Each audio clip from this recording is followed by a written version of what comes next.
Hey guys, just a quick note. In this episode, I'm sharing 7 specific Super Bowl ad strategies that you can leverage for your ads.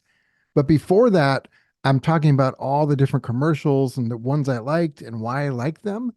If you want to skip straight to just the 7 strategies, you can go to the 17-minute mark. And right around there is when I start specifically on those. Prior to that, I'm talking about the commercials, some of the strategies they used. But if you just want the strategies, go to that 17-minute mark. All right, let's jump in. Welcome to the Next Level Facebook Ads Podcast with Phil Graham. We help you master Facebook ads and give you an unfair advantage over your competition. Are you ready? Let's go. Hey, everybody, welcome to the Next Level Facebook Ads Podcast, episode 353. I'm Phil Graham. Today, I'm going to share how you can leverage 7 Super Bowl ad strategies in your Facebook and Instagram ads. And you can do this without a large budget and you don't need celebrities. So welcome to today's show. I'm recording this on Monday, February 12th, 2024. The Super Bowl was yesterday, and wow, that was an amazing game. It's always fun when it's a close game, but even better having it go to overtime. What a game. And congrats to the Chiefs for winning it again. And a lot of people watch the Super Bowl as much for the commercials and the ads as they do for the game. And it actually got me thinking, why do people like Super Bowl ads? You know why? Because they don't suck. So here's a great concept. Why not just always run Super Bowl type ads? Why not always run ads that don't suck? Well, you can do that, and everybody can do that, and you don't need a large budget to do it. So today, I'm going to be talking about some of my favorite commercials that I saw and why they were so good. And not only my favorites, but I also looked at a bunch of people's favorites that were trending. And I found amongst all of those commercials and ads, 7 common themes that you can actually use. So I condensed it down to 7. And I'm going to be sharing with you today, not only, what my favorites were, but what those 7 things are you can use in your ads, like I said, without a large budget. So I'm super excited to share that with you guys today. I'll tell you what, though, I'm kind of tired. I swear, the day after the Super Bowl should be a national holiday. Like, who's with me on that? Now, before we jump into the content, if you guys are looking for some one-on-one coaching to learn ads the right way, and in my opinion, it's by far, by country miles far, the best way to learn ads.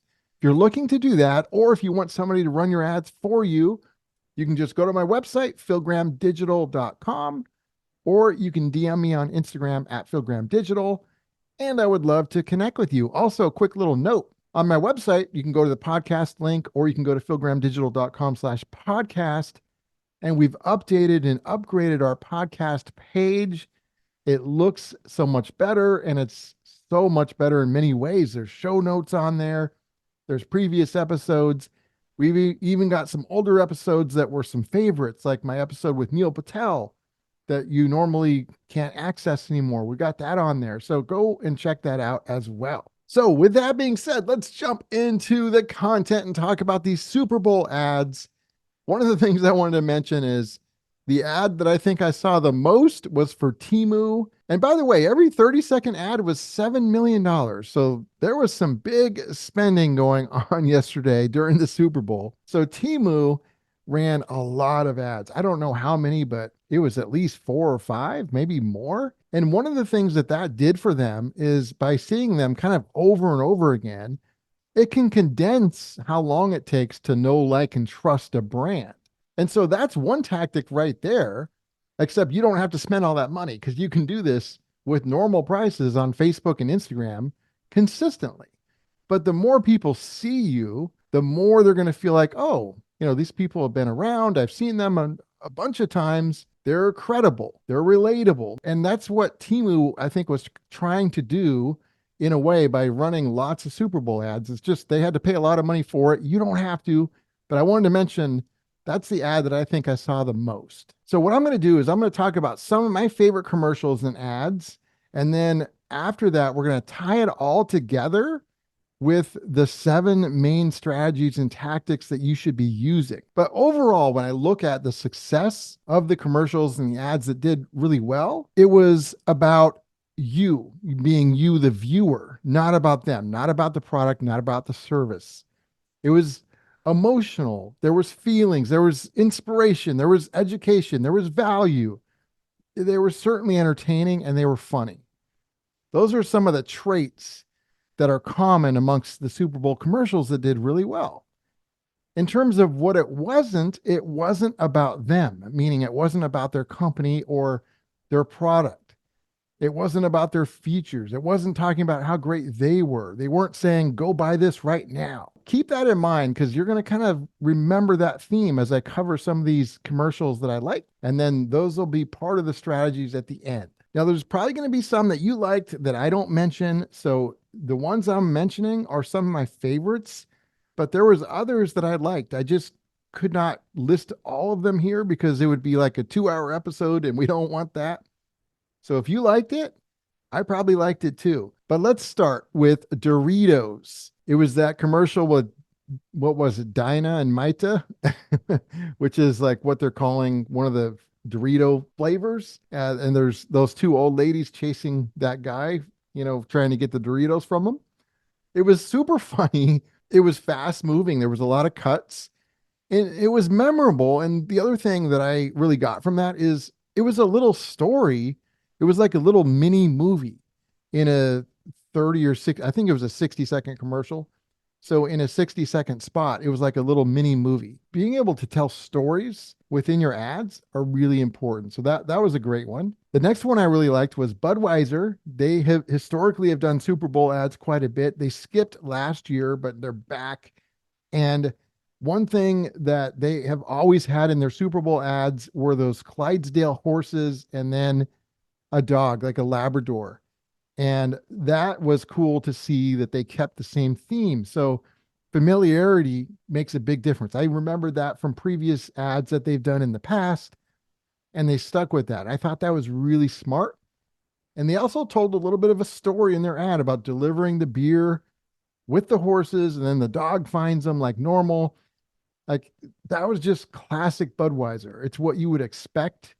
It's familiar, it's relatable. That's who they are. And I thought they did a good job of blending their brand with their story that they told in that ad. The next one, I really liked this one. It was the Dove Hard Knocks commercial. So it started off by showing girls, like young girls, falling in sports. They were doing these different sports and they would fall. It really hooked you at the beginning because you were not sure what this was about. And then it had a quote: 45% of young girls quit sports by the age of 14 due to low body confidence. And that was actually a really good hook. It talked about Dove Hard Knocks has a give back program, and that is inspiring. So that was a combination of an ad that I thought was inspiring because at the end, it showed girls with high confidence and succeeding after they had fallen previously. And I thought that that was number one, inspiring.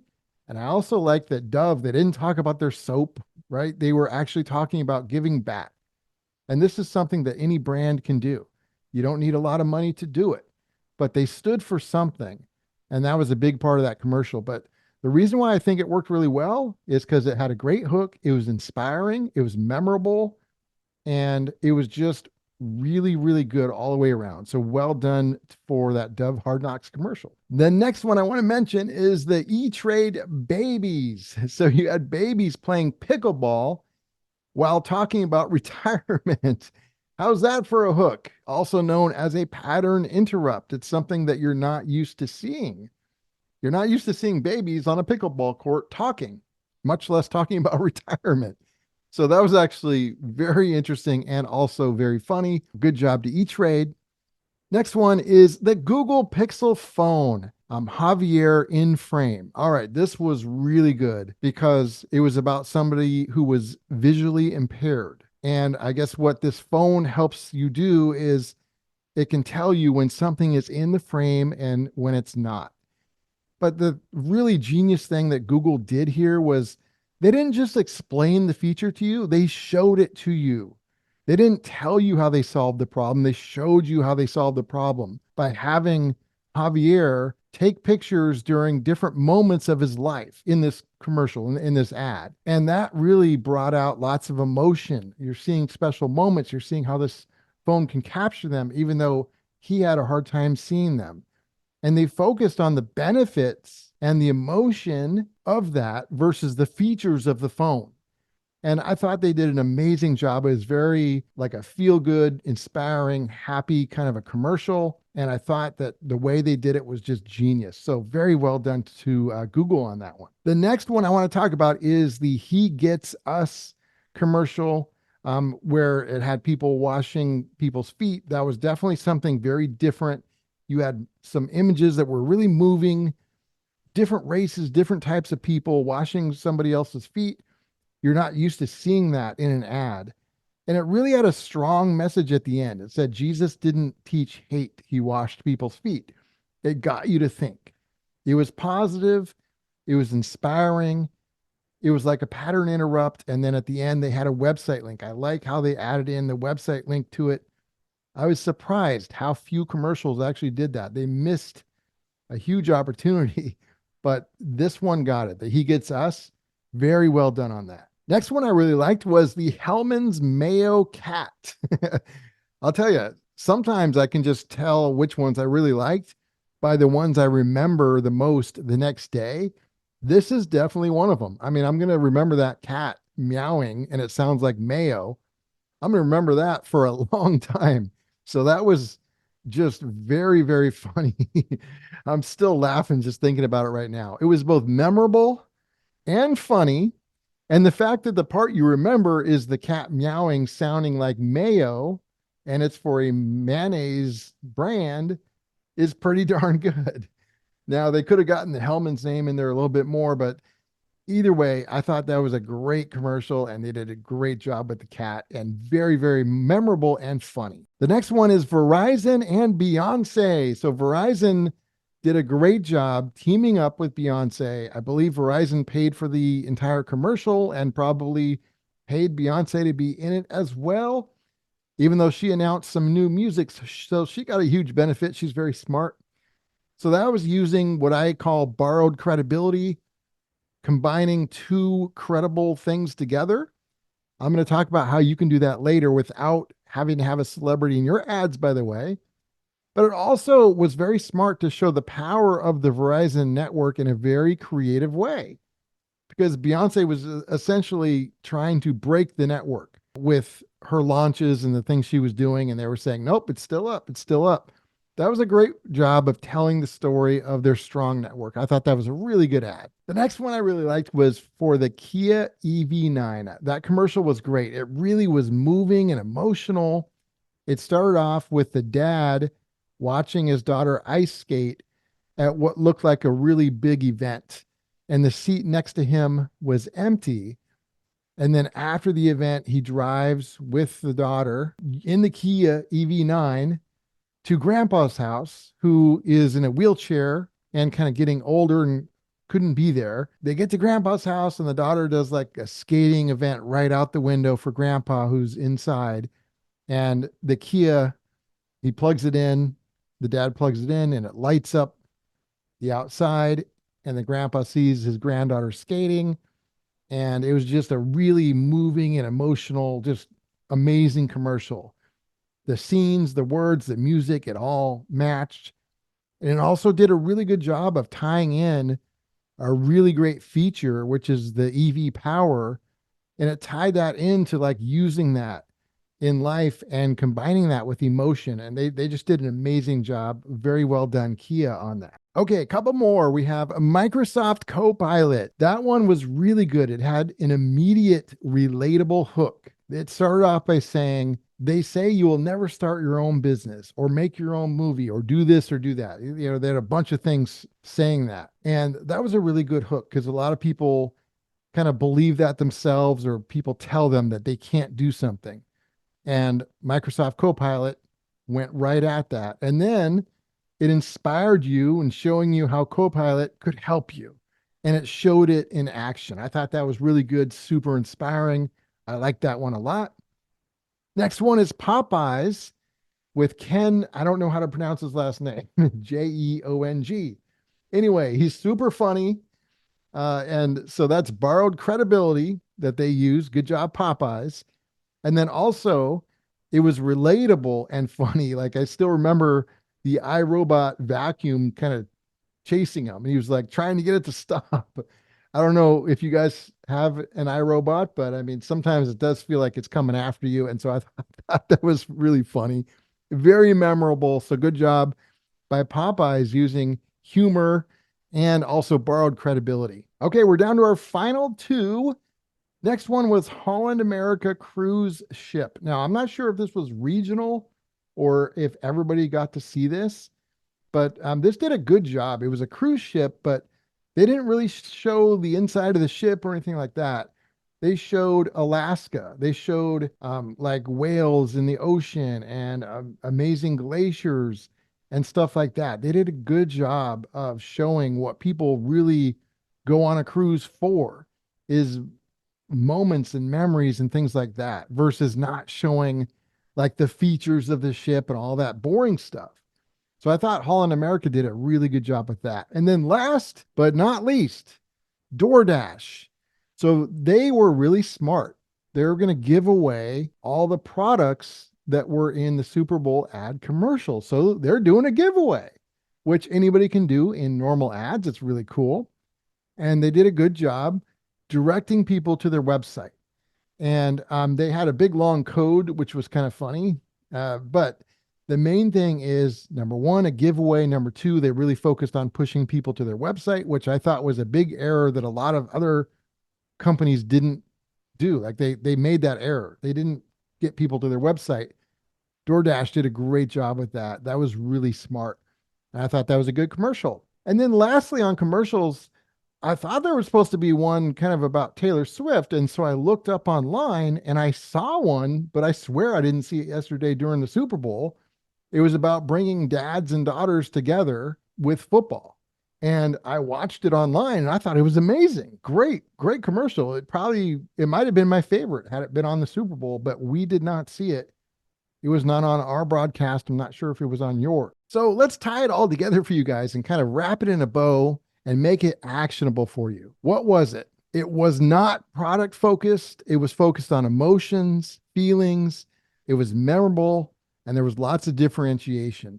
So let's quickly break it down. Here's the 7 common strategies and tactics that you can use that are common amongst most of these great commercials that did really well yesterday during the Super Bowl. Number 1, they were emotional and relatable. No matter what kind of ad you are running, whether you have a product or service, you can use emotion in your ads. You're not going to use this in every ad, obviously, but you should strive to use emotion more and more and make it less about you and more about how your customer or your audience feels and how you can help them feel better or do better. So emotions and relatability, number 1. Number 2 is humor. I saw that over and over and over again yesterday. So make sure, though, that if you're humorous, be smart about it and tie it back to your product or service. Don't just be humorous without having it make sense. But if you can inject some humor into some ads, that's a great way to go. And again, that doesn't mean you're humorous in every single ad. It's not about that, but it's about using these strategies in some of your ads. Number 3, borrowed credibility. We saw a lot of celebrities in ads yesterday. And obviously, most people are not going to be able to go out and just get celebrities in their ads, but you could still utilize borrowed credibility in a creative way. You could talk about certain celebrities or brands that you like and talk about why your product believes in what they believe in or why your product or service is similar. There's ways that you can do this to where it's going to make sense. You just have to think about it. It's going to depend a lot on your individual situation and what you sell and different things like that. But there's always ways to borrow credibility without having to pay a celebrity or an influencer. And that's definitely something you should look at doing. Borrowed credibility can really work well. Next is education and value. This, of course, is a no-brainer. I'm talking about that all the time, but I think the main thing I want to bring home on this is, again, don't focus on the features. Remember that Holland America example I gave you. They didn't show you the ship. They showed you Alaska. They showed you the beautiful views and the whales in the water. That's why people go on cruises, for that kind of stuff. People buy your products and services for a result of some kind. Show and talk about the result more than the features of your product and service when you're doing your education and your value ads. Number 5 is stories. There was a lot of ads that told stories. Like I said, that Doritos ad was like a mini movie in a 60-second commercial. Being able to tell stories, especially stories that tie back to your product or service and stories that mean something, can go a long way. Number 6, inspiration. There was a lot of ads that were feel-good ads, and they were inspiring. And sometimes they started off with the negative, which is also good because you've got that aspect to it. And then you end on an uplifting, inspiring message. That's something that can really resonate with your audience. So make sure that you are inspiring your audience in some of these ads. And last but not least, number 7, video production. One thing I noticed from a lot of these ads, there was a lot of fast moving cuts and they were never boring. Do not be boring in your ads. If you're boring, it's probably going to fail. So my friends, I hope this was helpful. You could utilize and leverage these 7 strategies without a large budget and still make great ads. If you guys have any questions, let me know. But episode 353 is in the books. Feel free to reach out. You can go to my website, philgrahamdigital.com, or DM me on Instagram at philgrahamdigital. And I will talk to you guys on next week's episode. Peace out. Thanks for listening to the Next Level Facebook Ads Podcast. Please remember to subscribe and share this with all your friends. For show notes, more tips, and to learn more about Phil, please visit philgrahamdigital.com/podcast.